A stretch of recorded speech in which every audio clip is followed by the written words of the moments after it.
पास कोई एक रिंग है, तो उस रिंग के सेंटर से एक्सिस पे x डिस्टेंस अवे अगर हम लोग इलेक्ट्रिक फील्ड इंटेंसिटी का डिस्कशन करते हैं, then it comes to be kqx divided by r square plus x square पे पावर 3/2। नाउ सी दैट उसी पे रिलेटेड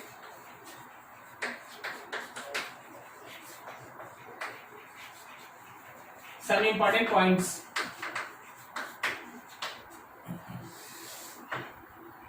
सबसे पहले तो वो डेरिवेशन का ही हम एक बार फिर से आपके सामने फिगर ड्रॉ कर दें। अगर हम लोगों के पास एक रिंग है जिसके ऊपर पॉजिटिव चार्ज है Q, एक रिंग है जिसके ऊपर पॉजिटिव चार्ज है Q, रेडियस है R, x डिस्टेंस अवे, इस पॉइंट पे इलेक्ट्रिक फील्ड का डायरेक्शन राइट होता है। यही नेट इलेक्ट्रिक फील्ड बचता था, क्योंकि परपेंडिकुलर कंपोनेंट याद करो बैलेंस हो जाता है, तो नेट इलेक्ट्रिक फील्ड इस डायरेक्शन में बचता है। That net electric field is kqx divided by r square plus x square पे power 3/2। kqx divided by r square plus x square पे पावर 3/2। ठीक है, ये हमारा इलेक्ट्रिक फील्ड इंटेंसिटी है। अब जब आप इस इलेक्ट्रिक फील्ड का डायरेक्शन देखिएगा, डायरेक्शन ऑफ इलेक्ट्रिक फील्ड, तो दैट डिपेंड्स कि आपके पास रिंग का चार्ज कैसा है। मान लो जैसे हम लोगों के पास ये रिंग है पॉजिटिव, अगर ये रिंग पॉजिटिव है तो याद रखना कि इलेक्ट्रिक फील्ड आउटवर्ड होगा। अगर ये रिंग है पॉजिटिव तो याद रखना कि इलेक्ट्रिक फील्ड आउटवर्ड होगा, आउटवर्ड। अवे, अवे दूर बनाना है, प्लस है तो दूर बनाना है। और अगर ये रिंग हुआ निगेटिव, अगर ये रिंग हुआ निगेटिव तो याद रखना कि इलेक्ट्रिक फील्ड इनवर्ड होगा। अगर ये रिंग हुआ निगेटिव, याद रखना कि इलेक्ट्रिक फील्ड इनवर्ड होगा। सो पॉजिटिव है तो आउटवर्ड और नेगेटिव है तो inward. This is the direction of electric field and magnitude is kqx by r square plus x square पे पावर 3/2। आगे है इसका वेरिएशन देखना है। थर्ड, देखो आप लोगों के पास जो E का इक्वेशन है वो है kqx by r square plus x square पे पावर 3/2। आप दो पॉइंट पकड़िए, एक रिंग का सेंटर, रिंग के सेंटर पे अगर आप बात कीजिएगा तो x 0 होगा, और दूसरा इंफिनिटी, बहुत दूर बहुत दूर बहुत दूर, यहां x इंफिनिटी होगा। दो सिचुएशन में E का वैल्यू देखो। एट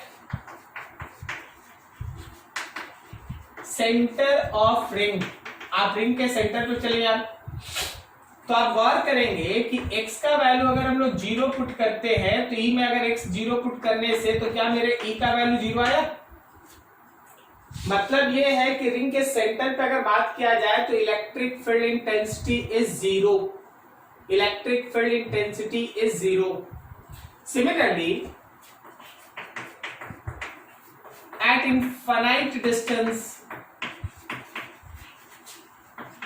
अगर हम लोग इनफाइनाइट डिस्टेंस पे बात करें, x टेंड्स टू इंफिनिटी करें, तो जैसे ही आप x टेंड्स टू इंफिनिटी करेंगे, यहां पे ध्यान दें, आप यहां पे ध्यान दें, जैसे ही आप x टेंड्स टू इंफिनिटी करते हैं, याद रखिए फिर से E का वैल्यू हो जाएगा 0।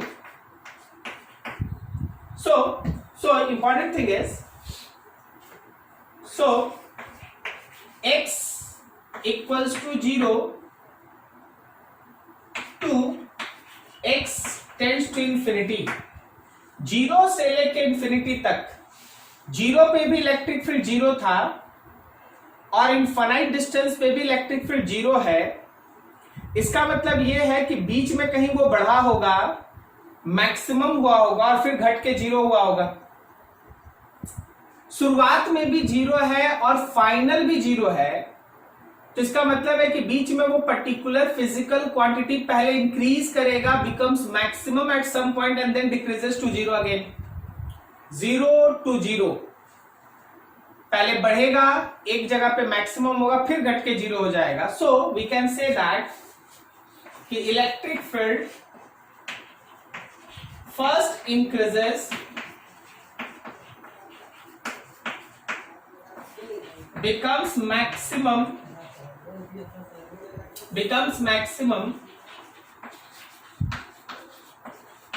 and then decreases.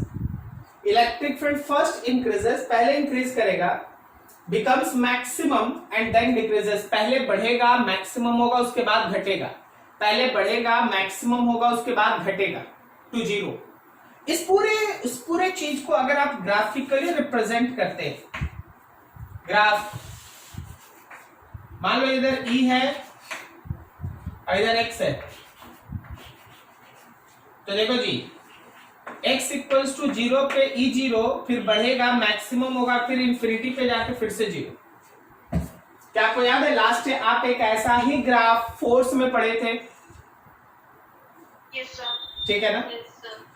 जीरो से बढ़ के मैक्सिमम हुआ, फिर घट के जीरो। और अगर आपको ये याद है तो आप फोर्स में भी देखिएगा, एकदम इसी तरह का रिलेशन था, ऊपर x था, नीचे r स्क्वायर की जगह एक और नंबर था और x था। ठीक है, तो आप मेंटली इस बात को समझिएगा कि ऊपर x है, नीचे x है, तो ऐसे वेरिएशन में x इक्वल्स टू जीरो पे भी फिजिकल क्वांटिटी जीरो होता है, इंफिनिटी पे भी जीरो होता है, तो बीच का वेरिएशन होता है, पहले बढ़ता है, मैक्सिमम होता है, फिर घटता है। अब एक बार यहां आ जाओ फिर से फिगर पे। इस रिंग के दोनों तरफ इलेक्ट्रिक फील्ड का डायरेक्शन अपोजिट है। अगर इधर राइट है तो इधर लेफ्ट है, अगर इधर लेफ्ट है तो इधर राइट है। मतलब इस कोऑर्डिनेट एक्सिस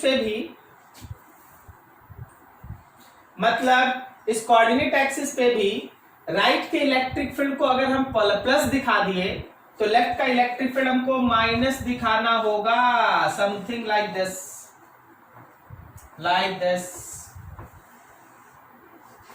क्या आप समझ पा रहे हैं इस ग्राफ को?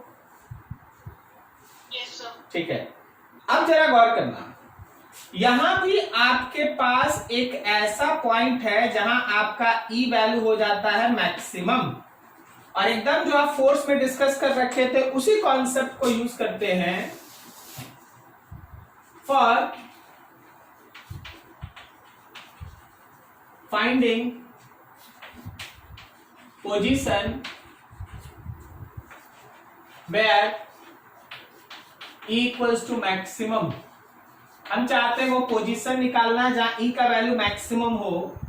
Since E is function of x, therefore dE by dx should be equals to 0, और यहां से आप लिख सकते हैं d by dx of E का equation k qx by r square plus x square to power 3/2 should be equals to 0, k qx by r square plus x square to power 3/2 equals to 0, and after solving this, कोई बता सकता है इसका answer?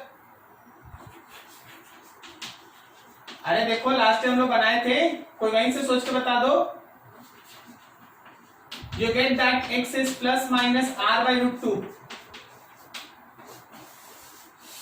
यहाँ जो रहता है ना, यहाँ जो भी रहता है उसका डिवाइडेड बाय रूट 2 होता है। आर स्क्वायर है तो आर बाई रूट 2, पिछले दिन डी बाई 2 का स्क्वायर था तो डी बाई 2 रूट 2। ठीक है, तो आर बाई रूट 2 प्लस यहां पे जाएगा तो प्लस आर बाई रूट 2, और यहां आया तो माइनस आर बाई रूट 2। ये दो पोजीशन है जहां मेरे ई का वैल्यू है मैक्सिमम, अगर एक लाइन और समझो, ठीक है, अगर मान लीजिए हम आपको कोई चार्ज रख दें, थर्ड के बाद fourth point, if any charge small q is placed on axis, ये मेरे पास एक रिंग और इस रिंग के एक्सिस पे एक चार्ज q, रिंग का अपना charge capital Q, x distance away यार, क्या बोलता है देख के बताओ, क्या स्मॉल क्यू पे लगने वाला फोर्स को आप बता सकते हैं? क्या स्मॉल क्यू पे लगने वाला फोर्स आप बता सकते हैं? कैसे लिखेंगे? Sir small q into electric field of ring. Very good, ठीक है ना। Force F is equals to small q, लेकिन इलेक्ट्रिक फील्ड होगा रिंग का लास्ट ईयर रवि का यही क्वेश्चन था शायद। Yes, sir. तो k q x by are square plus x square पे पावर 3/2, ऐसे आप फोर्स लिख सकते हैं। ये रहा फोर्स लिखने का तरीका, ठीक है। अच्छा, कोई ये बता सकता है what are the two important conditions to make this particular equation to be SHM? कोई ये बता सकता है कि कैसे ये इक्वेशन एसएचएम को दिखा सकेगा? दो मॉड्यूलेशन करना है। अभी देख, X छोटा होना चाहिए और सर Q नेगेटिव होना चाहिए। Very good very good. अभी देख, अगर ये प्लस है, अगर ये प्लस है तो फोर्स राइट लग रहा है, सही है ना? अगर ये माइनस हो जाएगा तो फोर्स लेफ्ट लगेगा, सही। तो दो कंडीशन, अगर कोई Q ले ले निगेटिव और X जो है वो R के कंपैरिजन में काफी छोटा हो, दो चीज, एक तो Q निगेटिव होना चाहिए, दूसरा X R के कंपैरिजन में काफी छोटा होना चाहिए। तो देखिए यहाँ जगह नहीं है, x square plus r square को हम लोग केवल आर स्क्वायर लिख दे। तो अगर आप सॉल्व कीजिएगा तो मेरे फोर्स का वैल्यू होगा के क्यू माइनस क्यू, एक्स ऊपर और नीचे r cube, F proportional minus x, motion is SHM. F proportional minus x, motion कैसा? एसएचएम। तो अगर यहाँ पे आप एसएचएम प्रूफ करना चाहते हैं तो अगर ये रिंग है प्लस तो ये चार्ज माइनस होना चाहिए, और दूसरा x का वैल्यू r के कंपैरिजन में काफी छोटा होना चाहिए। अगर आप ये दोनों कंडीशन लगा देते हैं तो दैट मोशन बिकम्स एसएच, ठीक है। नोट करो, एक से एक फेमस ऑब्जेक्टिव का ये कलेक्शन की तरह है। रिंग का कोई भी न्यूमेरिकल जो फोर्स और इलेक्ट्रिक फील्ड पे बेस्ट होगा वो यहीं से बनेगा। नोट कर लीजिए बढ़िया से, फिर आगे बढ़ते हैं। चलो देखो, इसी सेक्शन का अगला एक पोर्शन है, वो है हम लोगों के पास electric field intensity at centre of uniform circular, semi circular actually, uniform semi circular ring. Electric field intensity at the state,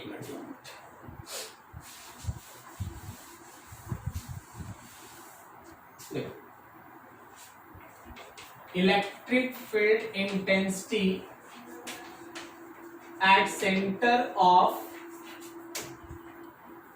charged uniform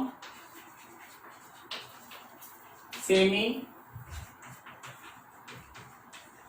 circular ring। हम लोग के पास कोई एक सेमी सर्कुलर रिंग होगा जिसपे आप चार्ज देंगे और उस चार्ज की वजह से हम लोग को इलेक्ट्रिक फील्ड इंटेंसिटी के बारे में सोचना है, लाइक दैट। ये आपके पास है एक यूनिफॉर्मली चार्ज, मान लो जैसे इस पे प्लस प्लस प्लस एकदम यूनिफॉर्म बेस से डिस्ट्रीब्यूटेड है, और ये इसका सेंटर है, यहीं पे इलेक्ट्रिक फील्ड इंटेंसिटी निकालना है। ये रहा आपके पास y axis for your convenient, और ये रहा x एक्सिस।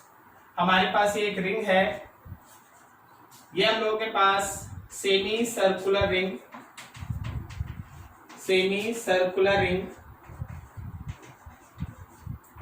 जिसका रेडियस आप लेंगे कैपिटल R, और चार्ज पर यूनिट लेंथ लेंगे लैम्डा। हम लोग को इस सेंटर से इलेक्ट्रिक फील्ड इंटेंसिटी निकालना है। अब देखो, आपको 4 स्टेप सिखाया गया, आपको है ना इसमें 4 स्टेप सिखाया, 5 स्टेप सिखाया गया है। पहला स्टेप था कि आपको एक एलिमेंट्री सेक्शन कट करना पड़ता है। सेकेंड स्टेप में आपको बताया गया कि उस एलिमेंट्री सेक्शन का चार्ज लिखो, फिर उस पर्टिकुलर चार्ज की वजह से एक स्मॉल इलेक्ट्रिक फील्ड लिखो, बाद में इलेक्ट्रिक फील्ड का डायरेक्शन बना के उसका कंपोनेंट तोड़ो, and finally you have to integrate that. यही 5 स्टेप था। जो लास्ट टाइम हम लोग जनरल कॉन्सेप्ट पढ़े थे। बस उन्हीं 5 स्टेप को स्टेप बाय स्टेप यूज करते जाना है। रिंग है सेमी सर्कुलर रिंग, तो ये रहा मेरे पास एक elementary part. That elementary part makes an angle d theta and angle is theta. इसका अपना लेंथ मान ले भाई dl और इसका चार्ज है dq। तो अगर आप यहां डिस्कशन पे ध्यान दें तो क्या आप dq को लिख सकते हैं charge per unit length into small length, charge per unit length into small length. अब देखो r है रेडियस, तो see this triangle, see this small triangle, this angle is d theta, this is r and this length is dl। क्या कोई हमको direct बता सकता है क्या कि ये dl किसके बराबर? बोलो बोलो, अरे नहीं जानता? हाँ very r d theta very good. d theta is equals to dl by r, so we can directly written that कि dl is equals to r dot d theta। ठीक है, तो आप इस dq को लिख सकते हैं, आप इस dq को लिख सकते हैं लैम्डा r d theta। चलो ये था dq निकालना। अब dq की वजह से यहां पे एक इलेक्ट्रिक फील्ड होगा, तो dq और यहां के बीच का डिस्टेंस है r, तो स्मॉल इलेक्ट्रिक फील्ड हो गया k into D Q divided by distance का square. k into D Q divided by distance का स्क्वायर, डिस्टेंस मतलब r, रेडियस का स्क्वायर। थोड़ा और आगे बढ़ो, अगर हम लोग इस केस में थोड़ा और आगे निकलते हैं तो अब हमारा फोर्थ स्टेप आता है इलेक्ट्रिक फील्ड का डायरेक्शन बनाना। देखिए चार्ज है पॉजिटिव, तो इलेक्ट्रिक फील्ड क्या रेडियली आउटवर्ड होगा इस डायरेक्शन में, जैसे डायरेक्शन ऑफ डीई, और ये एंगल थीटा है तो ये एंगल थीटा होगा। तो ये था मेरा फोर्थ स्टेप, डीई का डायरेक्शन बनाना। अब उसका कंपोनेंट तोड़ो, लेफ्ट हैंड साइड की तरफ उसका कंपोनेंट होगा डीई का कॉस थीटा और नीचे वाला उसका कंपोनेंट होगा डीई का साइन थीटा। करेक्ट है? चलिए ये बढ़िया, फोर्थ स्टेप तक पहुंच गए। कोई हमको अपने से सिमेट्री में सोच के बताइए, सिमेट्रिकल जो बहुत सारा आप डेरिवेशन कर लिए अब तक, देख के बताइए तो कौन सा कंपोनेंट कैंसिल हो जाएगा जिसका इंटीग्रेशन करना जरूरी नहीं है।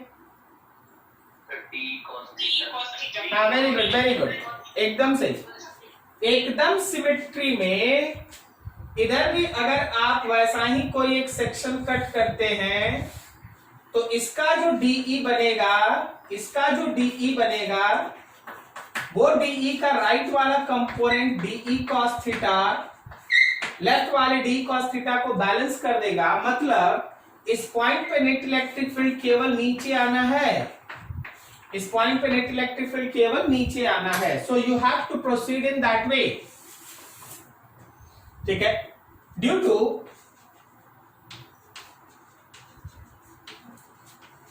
symmetrical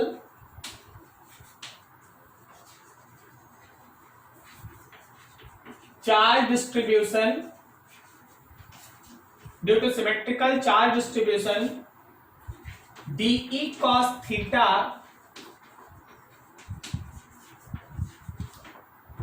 cancelled out each other, dE cos theta cancelled out each other, and net electric field intensity is only due to dE sin theta। तो तुम्हारा नेट इलेक्ट्रिक फील्ड इंटेंसिटी केवल और केवल डी साइन थीटा की वजह से होगा। So E net will be integration of dE sin theta। You have to proceed in that way। So integration k into dq by r square साथ में sine theta, integration के dq की जगह पे lambda into r into d theta, नीचे r square और साथ में साइन थीटा, आर से square cancel, k lambda by r नीचे integration sine theta d theta, sine theta d theta. अभी जरा गौर करो, तो आप जब उस ई नेट को निकालेंगे तो k lambda by r integration sine theta d theta है। चलो सोच के बताओ, अगर पहला एलिमेंट्री पार्ट यहां कटता तो थीटा कितना था? थीटा था 0 डिग्री, करेक्ट है। और अगर लास्ट एलिमेंट्री पार्ट यहां कटेगा तो थीटा कितना होगा? पाई। तो लिमिट चला 0 से लेके पाई तक। K lambda by r sine theta का इंटीग्रेशन बोलो कि माइनस कॉस थीटा। यही सब गलती करेगा तुम लोग। K lambda by R minus cos pi minus minus plus cos 0। So it is K lambda by R minus of -1 और +1, ये हो गया 2। तो आपके लिए नेट इलेक्ट्रिक फील्ड इंटेंसिटी का वैल्यू हो गया 2k lambda by r. This is net electric field intensity at centre of uniformly charge semi circular ring. उसके सेंटर पे जो net electric field intensity exist करता है, this is 2k lambda by r. Clear है? Note करो फटाफट, आराम से, थोड़ा ध्यान से समझ के करो फटाफट। चलो फिर इसका भी कुछ इंपॉर्टेंट पॉइंट्स उस पर जरा ध्यान लगाइएगा। चलिए एक बार आप देख लीजिए कि हम लोग है ना, अगर इसको सिमेट्री में लिए थे तो d cos थीटा को हम लोग कैंसिल कर दिए थे और d sin थीटा का इंटीग्रेशन किए। इंटीग्रेशन में इधर से इधर जो खेल था वो आपके पास है। फाइनली मेरे पास आया था k lambda by r, integration था sin थीटा का। k lambda by r integration था sin थीटा का। इसी तरह अगर हम सिमेट्री नहीं लेते, मान लो हम आधा लेते, सपोज हम आधा लेते, अगर हम आधा लेते हैं तो इधर वाला हाफ का तो ये नहीं होता, तब तो ये d cos थीटा भी तो बचता। मतलब उस समय यहाँ k lambda by r integration cos theta होता।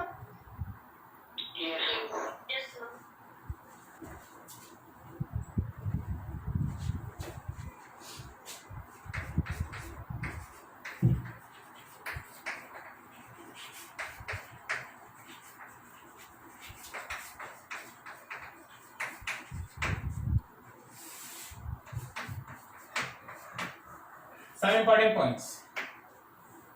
सबसे पहला चीज जो आप पढ़े अभी,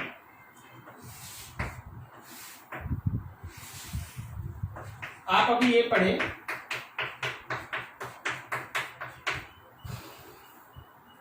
कि अगर हम लोग इस तरह का लैम्डा लिख देते, लैम्डा क्या अभी क्यू बाई पाई आर लिख सकते हैं? बोलो तो, अगर इस पे चार्ज क्यू है तो इसका टोटल लेंथ तो पाई आर है ना। तो इस पॉइंट पे इलेक्ट्रिक फील्ड का डायरेक्शन इधर होगा और वो इलेक्ट्रिक फील्ड होगा 2k लैम्डा बाई आर। ये हम लोग अभी डिराइव किए। दूसरा, अच्छा अगर मेरे पास रिंग ऐसा होता, अगर मेरे पास रिंग ऐसा होता और ये प्लस होता, तो बताओ जरा सोच के, ओरिजिन पे इलेक्ट्रिक फील्ड किधर होता? y की तरफ या x की तरफ? x की तरफ होता और उस इलेक्ट्रिक फील्ड का वैल्यू यही होता है 2k लैम्डा बाई आर। ठीक है, तो ये सब याद रखने से फायदा होता। अब देखो थोड़ा चेंज करते हैं। थर्ड, अगर मेरे पास कोई अनसिमेट्रिकल, मान लो मेरे पास कोई एक इस तरह का आर्क है, कोई एक ऐसा आर्क है, इसका लोअर एंड यहां से θ1 बनाता है और इसका दूसरा एंड यहां से θ2 बनाता है और इस पे प्लस चार्ज ऐसे डिस्ट्रीब्यूटेड है। देन रिमेंबर दैट कि यहां दो इलेक्ट्रिक फील्ड होगा, एक इधर और एक इधर। सही जा रहे हैं क्या? ठीक है ना। ये y का इलेक्ट्रिक फील्ड है, वो इंटीग्रेशन है dE sin थीटा का, और ये x का इलेक्ट्रिक फील्ड है, वो इंटीग्रेशन है dE cos थीटा का। क्या समझ में आ रहा है? अगर हम लोग इलेक्ट्रिक फील्ड y का लिखते हैं, इंटीग्रेट करेंगे dE sin थीटा को, और dE sin थीटा का मतलब हो गया k lambda by r integration sin theta. Theta कहां से कहां चलेगा? तो θ1 से लेके θ2 तक। क्या ठीक है? इसी तरह अगर हम इलेक्ट्रिक फील्ड x का लिखेंगे तो इंटीग्रेट करेंगे dE cos थीटा को k लैम्डा बाई r, और ये इंटीग्रेशन होगा यहाँ पे cos थीटा का again from theta 1 to theta 2। अब बाकी आप देख लीजिएगा क्या इंटीग्रेशन होता है, लेकिन इसमें जो एक इंपॉर्टेंट चीज है उसको आपके सामने जरूर रख दें, इसको तो आप याद रखिएगा मेरे हिसाब से, और वो है 1/4 पोर्शन।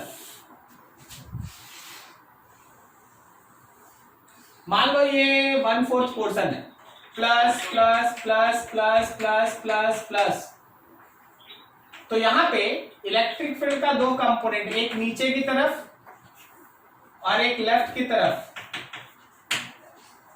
क्या सही है? एक एक करके हम दिखा देते हैं।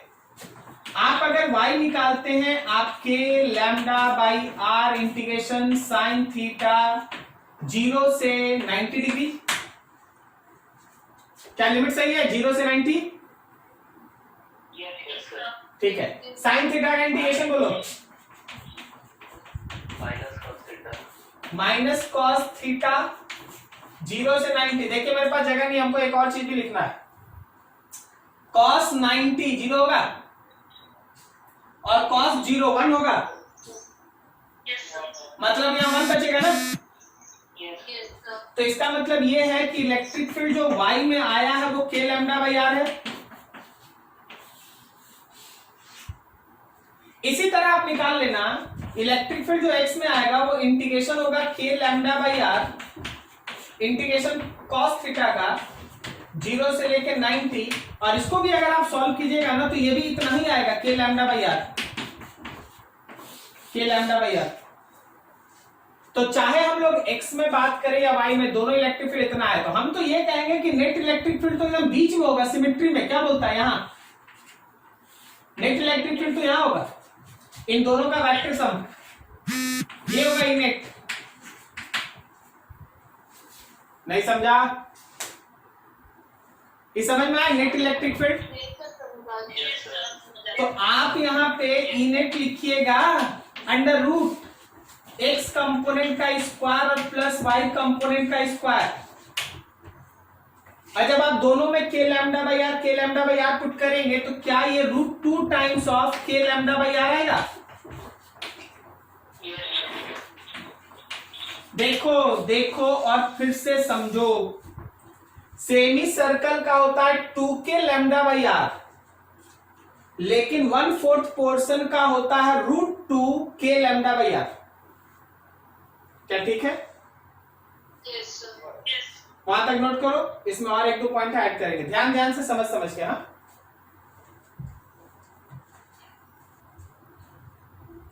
देखना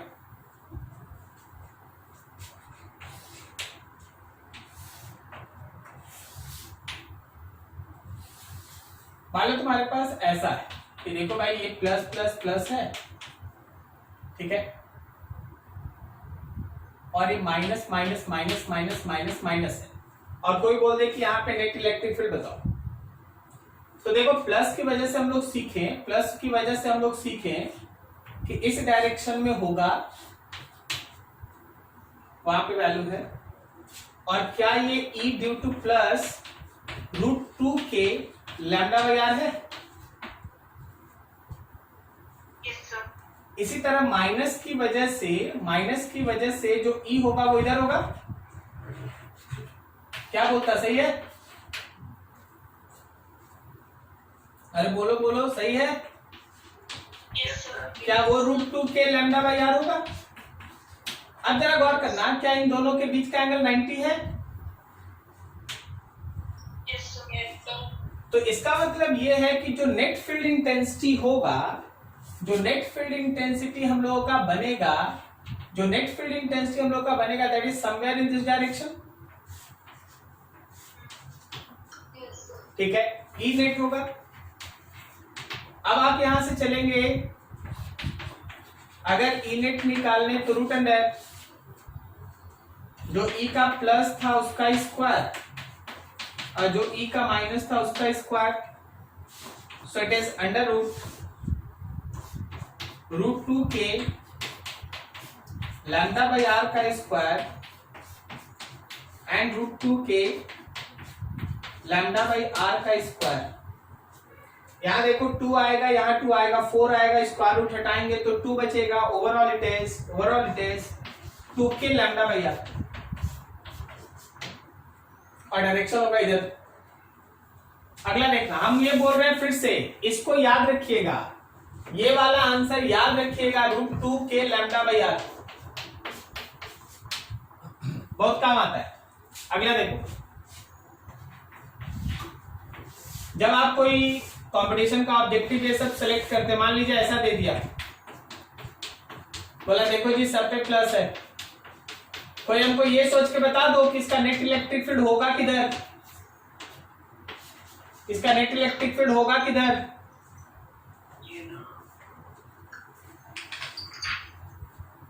इसका नेट इलेक्ट्रिक फील्ड किस डायरेक्शन में होगा? बोलो बोलो।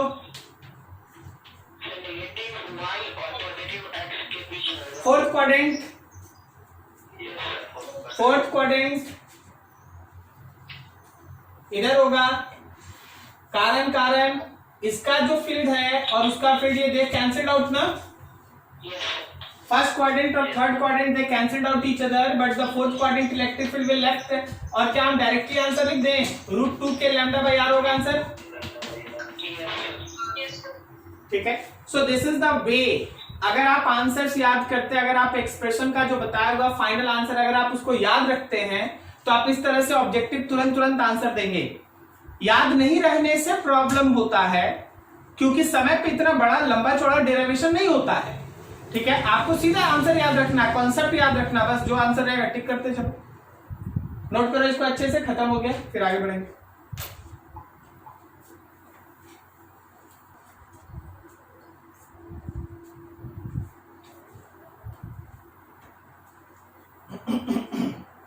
चलिए एक और छोटा सा इसमें एक डेरिवेशन है, वो है किसी पर्टिकुलर इनफाइनाइटली लॉन्ग वायर, कोई एक लॉन्ग वायर होगा, उसका इलेक्ट्रिक फील्ड इंटेंसिटी हम लोग को निकालना है। जरा गौर करो,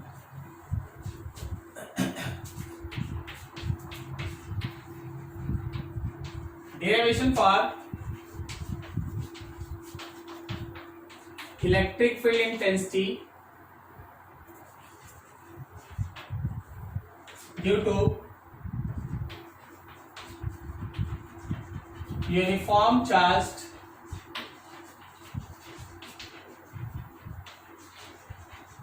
straight wire। कोई एक यूनिफॉर्म चार्ज स्ट्रेट वायर है, कोई एक यूनिफॉर्म चार्ज स्ट्रेट वायर है, उस पे मान लीजिए ऐसे चार्ज पॉजिटिव आप दे दिए हैं और आपके पास एक पॉइंट है जो यहां से d डिस्टेंस अवे है। इसी पॉइंट पे आपको इलेक्ट्रिक फील्ड इंटेंसिटी आपको फाइंड आउट करना है।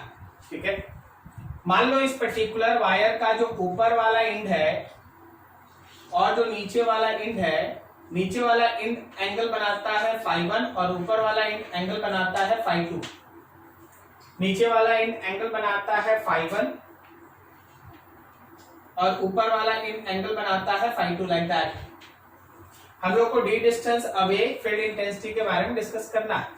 मान लो इसका चार्ज पर यूनिट लेंथ है लैम्डा, लैम्डा है चार्ज पर यूनिट लेंथ। तो देखो जो बनाने का प्रोसेस है 5 steps, you have to use that. मतलब एक एलिमेंट्री पार्ट कट करना, फिर उस एलिमेंट्री पार्ट का इलेक्ट्रिक फील्ड इंटेंसिटी लिखना, फिर जो इलेक्ट्रिक फील्ड आएगा उसका कंपोनेंट तोड़ना, फिर इंटीग्रेट करना। दिस आर द प्रोसेस, और वही हम लोग को लेके चलना है। जरा ध्यान दो, आपके पास एक एलिमेंट्री पार्ट आप यहां कट कर लिए, इसका अपना यहां से यहां तक का इसका लेंथ है dl। अब आप गौर करो, इसका यहां से यहां तक का डिस्टेंस है l, ये है radius r, it is at an angle phi, ये एंगल फाई है। ठीक है, जरा गौर करना, एक ही लाइन खींचते हैं या 2 लाइन का कोई जरूरत नहीं है, एक ही ऐसा। ये एंगल है फाई,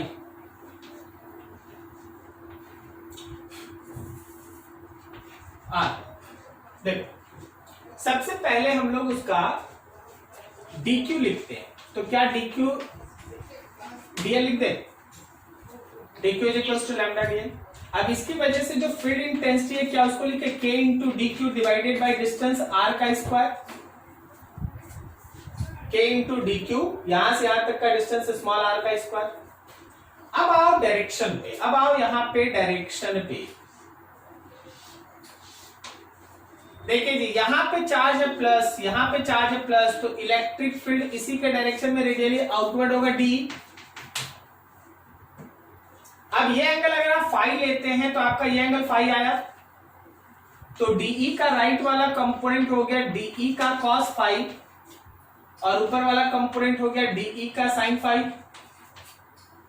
मतलब अगर एक्स के डायरेक्शन में इलेक्ट्रिक फील्ड चाहिए तो डी कॉस फाई को इंटीग्रेट करो, और अगर वाई के डायरेक्शन में चाहिए तो डी साइन फाई को इंटीग्रेट करो। This is the concept. So एक एक करके चलते हैं, ठीक है। Now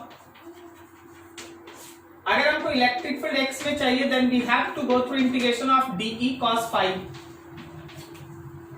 so electric field along axis d E के जगह पे k into D q by are square और साथ में कॉस फाई,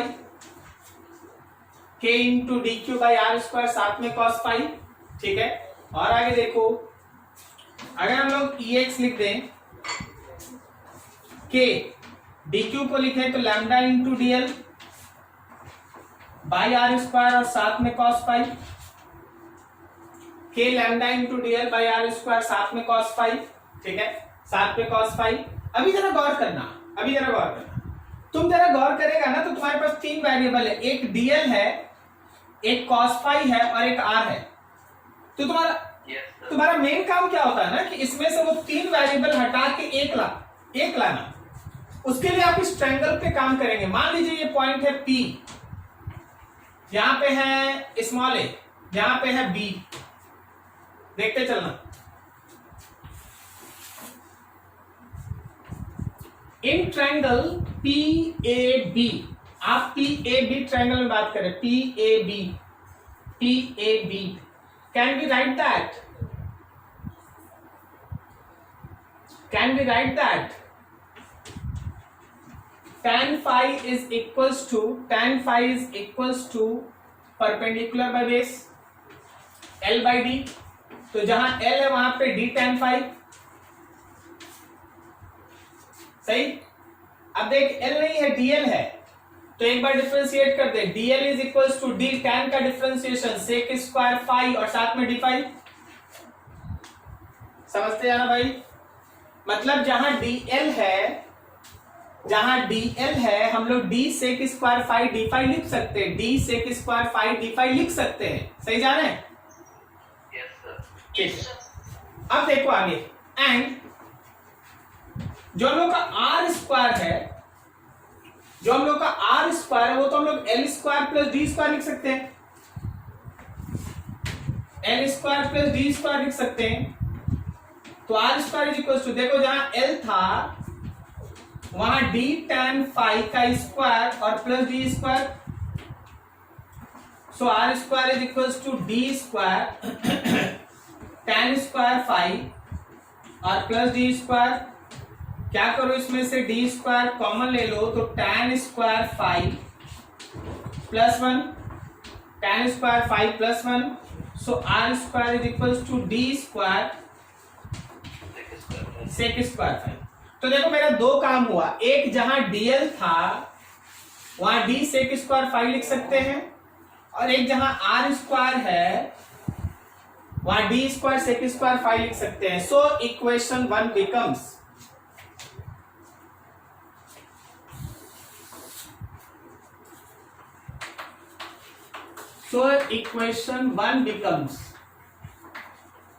इक्वेशन 1 क्या हो गया, Ex is equal to integration of k lambda, जहां डीएल है वहां D sec square phi, D sec square phi D phi, उसके बाद तो कॉस फाई था ही, कॉस फाई, नीचे जहां आर स्क्वायर है वहां D square sec square phi.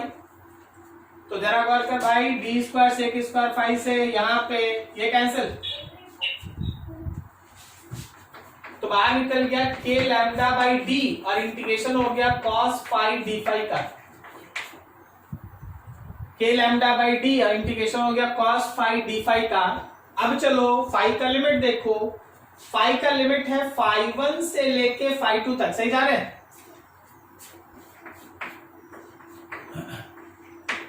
थोड़ा सा ध्यान रखना होगा कि भाई दोनों एंगल का डायरेक्शन उल्टा है, एक अगर एंटी क्लॉकवाइज है तो एक क्लॉकवाइज है, इसलिए आपको एक माइनस और एक प्लस लेना होगा। समझ में आ रहा है एक एक step? Yes, sir. k lambda by D, चलो जी बताओ cos का integration sine phi minus phi 1 से प्लस फाई 2 तक, so it is k lambda by D sine phi 2 minus of sine minus phi 1 sine phi 2 minus of sine minus sine minus theta भी तो minus sine theta होता है ना, Yes, sir. तो k lambda by D sine phi 2 plus sine phi 1 sine phi 2 plus sine phi 1, ठीक है। अब देखो उधर तो जगह नहीं, हम यहां पे मैनेज करके लिख देते हैं, आप समझ जाइएगा, ठीक है। देखिए मतलब x में आप d cos फाई का इंटीग्रेशन किए तो आपके x की तरफ का फील्ड आया है k lambda by D sine phi 1 plus sine phi 2। Very important, अगले दिन इस फॉर्मूला पे आगे काम करेंगे। x में इतना आया। अब जरा सोचना, अगर y में निकालना होता तो हम लोग डी साइन फाई को इंटीग्रेट करते ना, Yes, sir. साइन फाई का इंटीग्रेशन करता तो cos फाई आता ना, Yes, sir. यहां cos फाई आता माइनस फाई 1 से फाई 2 तक, Yes, sir. cos आता कि माइनस cos आता? माइनस cos आता। तो जब आप उसको पूरी तरह से सॉल्व करते then it comes to be k lambda by D cos phi 1 minus cos phi 2, ये आता तुम्हारे y का फील्ड इंटेंसिटी। जब आप इसको इंटीग्रेट करते तो ये आता तुम्हारे y का फील्ड इंटेंसिटी। तो इक्वेशंस आपके सामने है, एक एक लाइन ध्यान से देखिए और नोट कीजिए, कोई डाउट हो फिर पूछ लीजिए। याद रखना ये सबसे लास्ट में लिखना है, ये सबसे लास्ट में लिखना बात करते हैं।